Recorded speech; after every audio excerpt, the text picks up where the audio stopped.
Welcome friends, প্রত্যেককে স্বাগত আমাদের ইউটিউব চ্যানেলে। যে সমস্ত ভিউজরা প্রথমবার চ্যানেলটি দেখছেন তারা অবশ্যই চ্যানেলটিকে সাবস্ক্রাইব করে দেবেন এবং চ্যানেলের পাশে থাকা বেল আইকনটি প্রেস করবেন, যাতে এই ধরনের খবরাখবর সবচেয়ে আগে সবচেয়ে দ্রুত আপনার কাছে পৌঁছে যায়। তো আজকে যে বিষয় নিয়ে কথা বলবো, যে বিষয় নিয়ে আজকে আলোচনা করব, সেটা হচ্ছে 42,949 নিয়ে একটি নতুন ট্রেন্ড। অর্থাৎ প্রাথমিকের যে নিয়োগ হয়েছিল 42,949 2016 সালে, এই 2022 সালে 11,765 যে 9,533 প্যানেল প্রকাশিত হয়েছে, তারপরে কিন্তু একটা নতুন ট্রেন্ড কিন্তু দেখা যাচ্ছে বিভিন্ন বঞ্চিত প্রার্থীদের মধ্যে, এবং তারা কোর্টের দ্বারস্থ তো শুরু করেছে। তো সেখানে কী আছে না, সেখানে জেনারেল ভার্সেস রিজার্ভ ক্যাটাগরির যে একটা ইস্যু, সেই ইস্যু কিন্তু গোটা পশ্চিমবঙ্গে এই মুহূর্তে তোলপাড় ফেলে দিয়েছে। এবং এই কিন্তু মানে মোটামুটি বলা যায় যে মানিকের জমিদারিতে, অর্থাৎ মানিক ভট্টাচার্য যিনি তৎকালীন প্রেসিডেন্ট ছিলেন, তার জমিদারিতে কিন্তু কয়েক হাজার বঞ্চিত এসসি এসটি ওবিসি প্রার্থী, সেটা কিন্তু খালি চোখে প্রমাণিত। এবং বোঝাই যাচ্ছে যে এত বড় দুর্নীতি বা এত বড় বেনিয়ম বা এত বড় অনিয়ম কিন্তু হয়েছিল ওই প্যানেলের ক্ষেত্রে, অর্থাৎ 42,949 প্যানেলের ক্ষেত্রে। তো আজকে আমাদের আলোচনার বিষয়বস্তু হচ্ছে তিনটি ডিস্ট্রিক্ট নিয়ে আমরা আলোচনা করব।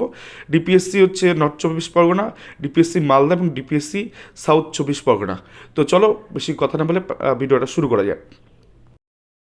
তো আমরা যদি এই ফেজের, অর্থাৎ মাননীয় গৌতম পাল মহাশয়ের ফেজে যদি আমরা একটু দেখি, যে এই ফেজে একই গেজেট একই রুলস মোতাবেক কোথাও গিয়ে দুটো রিক্রুটমেন্ট এই সরকার প্রাথমিক নিয়োগের ক্ষেত্রে প্যানেল প্রকাশ করেনি বা প্যানেল দেয়নি, সেক্ষেত্রে এতটাই চাপে পড়েছিল অন্যান্য মামলার জায়গায়। তো সেখানে কি সুপ্রিম কোর্টের নির্দেশে হোক বা তারা নিজেদের সুমোটোভাবে হোক, মানে স্বপ্রণোদিতভাবে হোক, কোথাও গিয়ে সুপ্রিম কোর্টে বলে যে প্যানেল প্রকাশ করার জন্য বিভিন্ন দাবি দেওয়া করেছিল, এবং আলটিমেটলি সুপ্রিম কোর্টেও তারা প্যানেল ড্রাফট আকারে জমা করে, এবং ওয়েবসাইট প্রাথমিক শিক্ষা পর্ষদ ওয়েবসাইটে কিন্তু 11,765 মধ্যে যে 9533 এটার প্যানেল কিন্তু প্রকাশিত করে।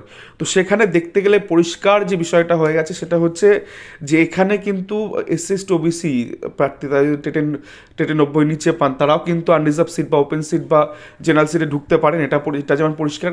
এজ রিল্যাক্সেশনের ব্যাপারে একদম আরও বেশি অকপট হয়ে গেছে এই প্যানেলের পরে, কারণ বহু সংখ্যক প্রার্থী যারা 42-43 বছর বয়স, যারা অলরেডি বয়সে ছাড় নিয়ে এই রিক্রুটমেন্টে পার্টিসিপেশন করেছে, তারাও কিন্তু জেনারেল সিট বা ওপেন সিট বা আনরিজার্ভ ক্যাটাগরিতে কিন্তু তারা ঢুকেছে। তো এই ক্ষেত্রে এই বার্ডেনগুলো, যেগুলো অন্য অন্য রিক্রুটমেন্টের ক্ষেত্রে যেমন থাকে যে রিল্যাক্সেশন নিলে ঢোকা যাবে না, কিন্তু প্রাথমিক শিক্ষা পর্ষদের পরে 9533 ফিগারে যেটা আমরা দেখতে পাচ্ছি, যে এরকম কোনো রকম কিন্তু কিচ্ছু সামনে আসেনি, এবং টোটালটাই কিন্তু হয়েছে। অর্থাৎ এসসি এসটি ওবিসি প্রার্থী তারা 90 নিচে পেলেও তারা আনরিজার্ভ ওপেন সিটে ঢুকেছে, এবং রিল্যাক্সেশন নিয়েও কিন্তু ঢুকেছে। এটা পুরো পরিষ্কার হয়ে গেছে। তো প্রাথমিক শিক্ষা পর্ষদ এটাকে মান্যতা দিয়ে চলে। তো এখানে আলাদা রকমভাবে কোনো এসসি এসটি ওবিসি প্রার্থী এই কারণে ঢুকতে পারবে না জেনারেল বা ওপেন সিটে, এই জায়গাটা থাকলোই না। মোটামুটি যারা ভালো নাম্বার পাবে, যারা এমআরসির মধ্যে পড়বে, যারা জেনারেলের সাথে কম্পিটিশন করে যারা ঢুকতে পারবে, তারা সবাই ঢুকে যাবে, এখানে কোনো বার্ডেন নেই। তো সেই রকম একটা জায়গা থেকে 11,765 যদি আমরা বাংলা মিডিয়ামের নাম্বার দেখি, মানে কাট অফ দেখি, সেক্ষেত্রে জেনারেলে 29.559, ওবিসি 29.088, ওবিসি বি 29.384, এসসি হচ্ছে 21.275 এবং এসটি হচ্ছে 24.546। তো এই হচ্ছে টোটাল স্ট্রাকচার, যেখানে আমরা দেখতে পাচ্ছি যে জেনারেল বা ওপেন বা আনরিজার্ভ সিটের যে কাট অফটা হচ্ছে, সেই কাট অফের থেকে বাকি ক্যাটাগরি, অর্থাৎ ওবিসি বি, এসসি এবং এসটির কাট অফ কিন্তু নিচেই যাবে, যেটা ন্যাচারালি যায়। যে জেনারেল কাট অফটা হাই যাবে, দেন বাকি রিজার্ভ ক্যাটাগরির ক্ষেত্রে কাট অফটা কম যাবে। এটাই হওয়া বাঞ্ছনীয়। তো এটাই হয়েছে 11,765 প্যানেলের ক্ষেত্রে, এবং সেখানে পুরো পরিষ্কার আমরা দেখতে পাচ্ছি যে এই ধরনের কোনো ওলটপূরণ কিন্তু এখানে কিছু হয়নি। এবার আমরা চলে আসবো যে বিষয় নিয়ে, সেটা হলো ডিপিএসসি নর্থ 24 পরগনা, অর্থাৎ 42 রিক্রুটমেন্টের ক্ষেত্রে 42,949 যে রিক্রুটমেন্ট হয়েছিল 2016 সালে, সেখানে কি ঘটেছিল। আর এই কাট অফ কিন্তু প্রাথমিক শিক্ষা পর্ষদ 23/5/2023 তারিখে প্রকাশিত করেছে ওয়েবসাইটে। সেখানে যদি আমরা একটু খালি চোখে থাকাই, তো আমরা দেখবো non exempted category vacancy 1452, SC 581, OBC এ হচ্ছে 264 এবং ওবিসি বি 185 এবং এসটি 158। এটা বাংলা মিডিয়ামের। দেন এক্সামটেড এক্সামিনেশন প্যারাটিচারও আছে। আমরা জাস্ট একটাকে নিয়ে আলোচনা করবো, তাহলে আমাদের বুঝতে সুবিধা হবে। আমি যদি এই নন এক্সামটেডের ক্যাটাগরির ক্ষেত্রে দেখি বাংলা মিডিয়ামে, তো জেনারেল বা আনরিজার্ভ বা ওপেন সিট এখানে সবারই ঢোকার কথা ছিল, কিন্তু ভাগ্যক্রমে এখানে শুধু জেনারেল দিয়ে এটা ফিল আপ হয়ে গেছে। অর্থাৎ যে সিটে, যে 1452 সিটে SC OBC A OBC B ST সবাই ঢুকতে পারতো, কম্পিটিশন করতে পারতো, অর্থাৎ এমআরসির মধ্যে যারা পড়বে তারা এখানে ফাইট করতে পারতো, সেখানে শুধুমাত্রই 1452টা সিট কী করলো, ওটা শুধুমাত্র জেনারেল দিয়ে ফিল আপ হলো, শুধুমাত্র জেনারেল দিয়ে ফিল আপ হয়ে গেছে। তার প্রমাণও আমি দেবো, তার অকাট্য প্রমাণ রয়েছে এই ভিডিওতে, আমি দেখাবো সেখানে। তো যদি সেটা দেখি, তার কাট অফ হচ্ছে 15.965। তো এসসি কাট অফ যদি দেখি, দেখো 17.798। ওবিসি যদি দেখি 17.815, ওবিসি বি যদি দেখি 20.421, এসটি যদি দেখি 12.454। এখন প্রশ্ন হচ্ছে, হিসাব মতন তো এসসি এই 581 প্লাস 1452 দুটো মিলে তো কম্পিটিশন করবে, অর্থাৎ দুটো আনরিজার্ভে তারা প্রথমে সুযোগ পাবে, সেখানে যদি না পায় দেন তার ক্যাটাগরিতে আসবে। ওবিসির ক্ষেত্রেও তাই, আগে 1452তে কম্পিটিশন করবে, না পেলে তাই। কিন্তু তুমি যদি কাট অফ দেখো 581 কাট অফ বা 264 জনের কাট অফ বা 125 জনের কাট অফ, কোথায় হাই 20, 17, 18 একটা নাম্বার পেয়ে তারা বসে আছে।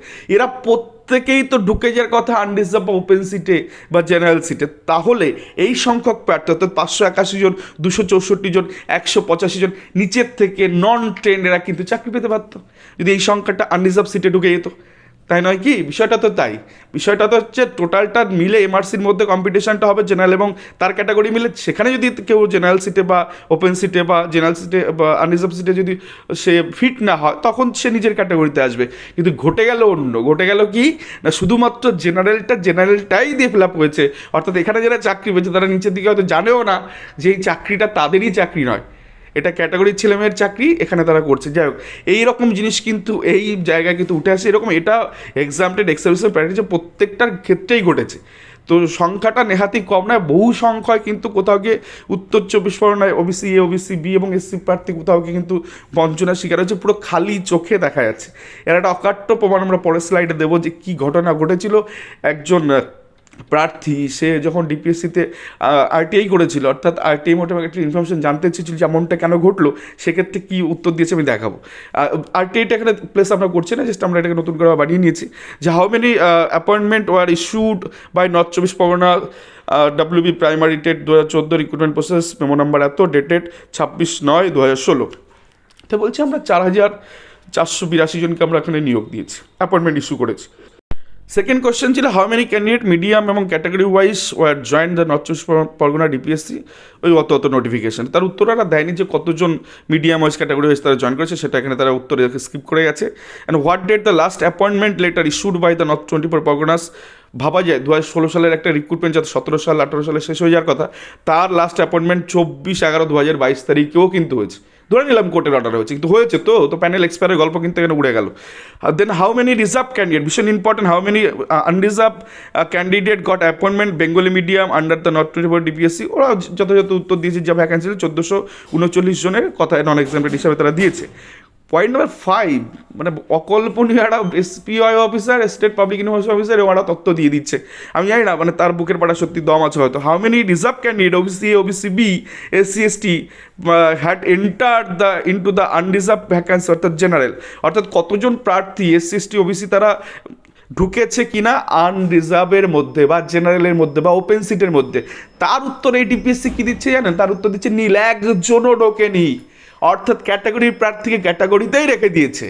হিসাব মতন যদি 800টা ভ্যাকান্সি থাকতো না, তার মধ্যে কি ধরে নাও 500টা জেনারেল, 100টা ওবিসি, 100টা এসসি, 100টা এসটি, আমি যদি ওবিসিকে ভাগ না করি, তাহলে হিসাব মতন রুলস মোতাবেক সংবিধান কি বলছে? সংবিধান বলছে 500 জেনারেল প্লাস নিজের ক্যাটাগরি 100, 600 সিটের মধ্যে এসসিরা কম্পিটিশন করবে, 600 সিটের মধ্যে ওবিসি কম্পিটিশন করবে, 600 সিটের মধ্যে এসটি কম্পিটিশন করবে।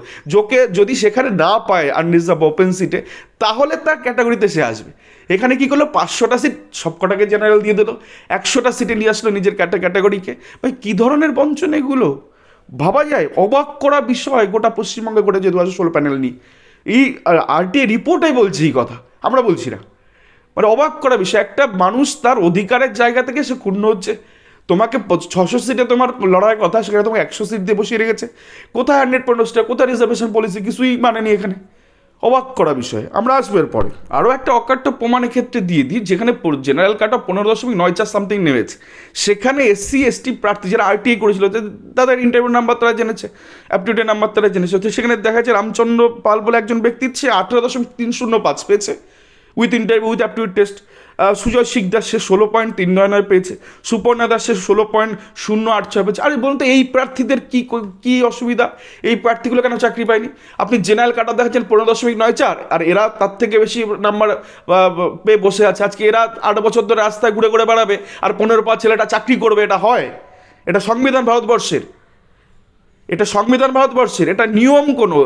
এটা কোনো 100% নো স্টার, এটা কোথায় রিজার্ভেশন পলিসি? এই তিনজন ব্যক্তি কেন চাকরি পায়নি, এই উত্তরটা আমাকে দিন, যে কেন এরা চাকরি পেল। জেনারেল কাট অফ 15.9 এত সামথিং, 15.94, এরা প্রত্যেকে 18, 16 করে নাম্বার পেয়ে বসে, এরা কেন চাকরি পেল না? আজকে এরা কেন বঞ্চিত তকমানি রাস্তায় রাস্তায় ঘুরে বেড়াবে? এই আমাদের সংবিধান, একটা রিজার্ভেশন রুল আমার তৈরি করা রুল না, সংবিধান তৈরি করেছে, তার মোতাবেক তুমি গেজেট তৈরি করেছো, তার মোতাবেক তুমি প্রাথমিকের নিয়োগের রুলস বানিয়েছো, সেই রুলসে তুমি একরকম বলছো আর তুমি করে দিচ্ছ অন্যরকম, ইচ্ছা খুশি জমিদারি, এটা জমিদারি চলছে এখানে। যাক, আমরা চলে যাবো পরের ডিপিএসসি নিয়ে। এবার আমরা দেখবো মালদা ডিস্ট্রিক্ট কী হচ্ছে। আরে ভাই, ওয়েটিং নিয়ে অনেকে দেখলাম, মানে সুদীপ্ত দাশগুপ্ত সব বড় বড় আইনজীবীরা বলছে ওয়েটিং থেকে নিয়োগ দিত। আর ওয়েটিংটা দেবেটা কী করে? যার জেনারেল কাট অফ, আমি যদি শুধু নন টেন্ডার দিকে খেয়াল করি, জেনারেল কাট অফ গেছে 10, এগুলো সাইডের জিনিস লেখা ভুলে যাও, মোদ্দা কথা general cut off 10.252, OBC A cut off 20.70 OBC B cut off 18.851, SC cut off 15.930, আর এসটি কাট অফ 11.901। ভাবা যায় একটা ছেলে 10 পেয়ে চাকরি করবে আর একটা ছেলে 20.705 পেয়েও চাকরি পাবে না, অর্থাৎ ডবল নাম্বার নিয়ে সে রাস্তায় ঘুরে বেড়াবে বঞ্চিত হয়ে, আর জেনারেল 10 পেয়ে সে চাকরি করবে। এটা সম্ভব, গোটা পশ্চিমবঙ্গে এটা সম্ভব। 10 পেয়ে চাকরি করছে, 20 পেয়ে চাকরি পাবে না, 18 পেয়ে চাকরি পাবে না, 15 পেয়ে চাকরি পাবে না। আরে এটা কী চলছে? এটা প্যানেল একটা ইচ্ছা খুশি করেছে, ইচ্ছা খুশি অসম্ভব জিনিসগুলোকে সামনে তুলে দিয়েছে। মানে এগুলো আজকে এই নিয়ে কেন মামলা হবে না করে বলুন তো? আজকে যদি একজন প্রার্থী সে খালি চোখে দেখে যে আমার 11,765 এরকমটা হয়েছে, ঘটনা ঘটেছে, আর আমি এসসি এসটি ওবিসি প্রার্থী বলে আমাকে ছুড়ে ফেলে দিয়েছে এই প্যানেল থেকে, অবাক করা বিষয়। মানে ভাবা যায় 20 পেয়ে চাকরি পায়নি, 18 পেয়ে চাকরি পায়নি, 15 পেয়ে চাকরি পায়নি। আমরা চলে যদি সাউথ 24 পরগনার প্যানেল, কী হচ্ছে সেখানে 14.194 জেনারেলের কাট অফ, সেখানে ওবিসি এ প্রার্থীদের 16, ওবিসি বি 18-19 গায়ে, এসসি 17-18 গায়ে, এসটি 12, প্রত্যেকেই মানে প্রত্যেকটা ক্যাটাগরিতে, অর্থাৎ OBC A, OBC B, SC, এরা প্রত্যেকেই ঢুকে যেতে পারতো জেনারেল সিটের মধ্যে। এই সংখ্যক প্রার্থী নিচের থেকে তারা আসতে পারতো তাদের ক্যাটাগরিতে, প্রচুর সংখ্যক ওবিসি এ, ওবিসি বি এবং এসসি প্রার্থী নিচের থেকে চাকরি পেতে পারতো। আজকে যারা এই জেনারেলে যে বিন্যাসে করে আজকে চাকরিটা দিয়েছে, মানে তারা নিজেরাও জানে না যে তারা কীভাবে চাকরিটা পেয়েছে। তাদেরকে দেওয়া হয়েছে, তারা চাকরি করছে, কিন্তু এই চাকরিগুলো তাদের কাদের? প্রশ্নচিহ্ন তো উঠবেই। এই ট্রেন্ডিং কিন্তু কোথাও গিয়ে শুরু হয়ে গেছে। 11,765 প্যানেল প্রকাশিত হওয়ার পর হাইকোর্টে অলরেডি 3টে ডিস্ট্রিক্টের মামলা কিন্তু ফাইল হয়ে গেছে। একটি মামলা ডিপিএসসি মুর্শিদাবাদের ক্ষেত্রে অলরেডি অর্ডার হয়ে গেছে। সেখানে কিন্তু প্রাথমিক শিক্ষা পর্ষদকে চার্জ করেছেন, সুবীর সান্যাল অ্যাডভোকেট ছিলেন, এবং পরবর্তী ক্ষেত্রে আরও কয়েকটি ডিপিএসসি কিন্তু মামলা কিন্তু দায়ের হয়েছে। গোটা পশ্চিমবঙ্গে এটা নিয়ে কিন্তু তোলপাড় পড়তে চলেছে। 32 মামলা হটেবার যা কিছু আসুক না কেন, অ্যাপটিটিউড টেস্ট অ্যান্ড ইন্টারভিউ নিয়ে, কিন্তু এই মামলা যদি 32,000 মোটামুটি কিছু হয়েও যায়, মানে নিষ্পত্তি হয়ে গেলে এই জিনিস কিন্তু কিছু ছাড়বে না। এই জিনিসের ট্রেন্ডিং কিন্তু চলতে থাকবে গোটা পশ্চিমবঙ্গ জুড়ে, কারণ একজন এসসি এসটি ওবিসি কিন্তু এইভাবে বঞ্চনার শিকার হতে পারে না। এটা সাংবিধানিক অবমাননা, সংবিধান অবমাননা করে এই ঘটনাগুলো ঘটানো হয়েছে, এবং কারো বাপের জমিদারি নেই যে এরকমভাবে জিনিসগুলো করতে পারে। সে একটা নিয়ম মাফিক চলতে হবে তাকে, নিয়মের বহির্ভূত হলে তাকে এই দেশে থাকা যাবে না। তুমি সংবিধান মানবে না, তুমি এই দেশের বাসিন্দাই হতে পারো না। তোমার সংবিধান মেনে চলতে হবে এখানে থাকতে গেলে। সংবিধান তুমি মানোনি, SC ST OBC reservation rule তুমি মানোনি, তুমি 100% রোস্টার মানে তুমি কিসের নিয়োগ করেছো? প্রশ্ন তো উঠবেই। আজকে কেউ না কত প্রশ্ন অ্যারাইজ করবেই। আর মামলাকারী তকমা দিয়ে বিভিন্ন রকম ফেলু বাগারা বঞ্চিত বলে যাদের সমাজের থেকে কলুষিত করা হচ্ছে, দূষিত করা হচ্ছে, যেটা এরা দূষিত ব্যক্তি। আরে ভাই, চাকরিটা কার? পরিষ্কার হয়ে গেছে 3টে ডিপিএসসি। আমরা প্রত্যেকটা ডিপিএসসির ধরে এই বিষয়গুলোকে সামনে আনবো। তো যাক, আজকে এই ছিল ভিডিও।